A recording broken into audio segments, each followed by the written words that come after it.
নমস্কার বন্ধুরা, কেমন আছেন সবাই? আশা করি খুব ভালো আছেন। আমিও খুব ভালো আছি।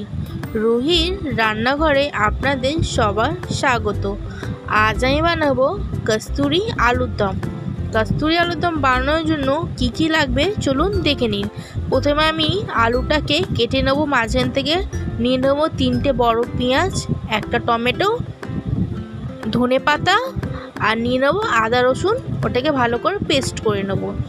এবার তেলের মধ্যে তেলটা গরম হতেই দিয়ে দেবো হচ্ছে তেজপাতা, গোটা গরম মশলা আর একটু চিনি দিয়ে চিনিটাকে একটু লাল লাল হতে দিয়ে দেবো হচ্ছে 2টো কেটে রাখা পেঁয়াজটা ভালো করে নাড়াচাড়া করে নেব আর একটু লাল লাল করে নেব।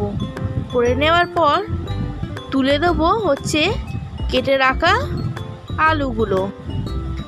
আলুগুলো তুলে দিয়ে দেবো একটু সামান্য নুন আর একটু হলুদ গুঁড়ো দিয়ে ভালো করে নাড়াচাড়া করে নেব আর একটু ঢাকা দিয়ে দেবো যাতে আলুটা একটু সেদ্ধও হয়ে যায় আর একটু ভাজা ভাজাও হয়ে যায়। সবাই তো নর্মাল আলুর দম, কাশ্মীরি আলুর দম খেয়েছেন, কিন্তু এই কসুরি আলুর দমটা একবার বাড়িতে ট্রাই করে দেখবেন, খেতে দারুণ লাগে।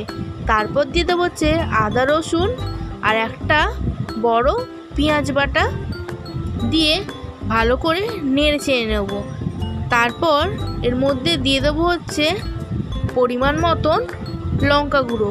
আপনারা যেমন ঝাল খেতে চান সেই হিসেবেই লঙ্কা গুঁড়োটা দেবেন।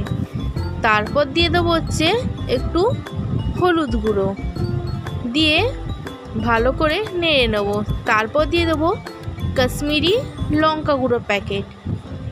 তারপর দিয়ে দেবো আলুর দম মশলা, দিয়ে দেবো হচ্ছে একটু জিরে গুঁড়ো দিয়ে ভালো করে নাড়াচাড়া করে নেবো যতক্ষণ না তরকারি থেকে তেলটা বেরিয়ে আসে। তারপর একটু হাতের মধ্যে ঘষে কস্তুরি মেথিটাকে ওপর থেকে ছড়িয়ে দেবো। তারপর দিয়ে দেবো মিক্সি ধোয়া জলটা দিয়ে ভালো করে নেড়ে চেড়ে নেব।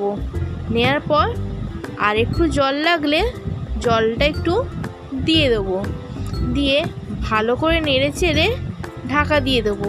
তারপরেই আমাদের তৈরি হয়ে যাবে কস্তুরি আলুর দম। ভিডিওটি ভালো লাগলে লাইক, কমেন্ট, শেয়ার অ্যান্ড সাবস্ক্রাইবটা করতে ভুলবেন না। টাটা।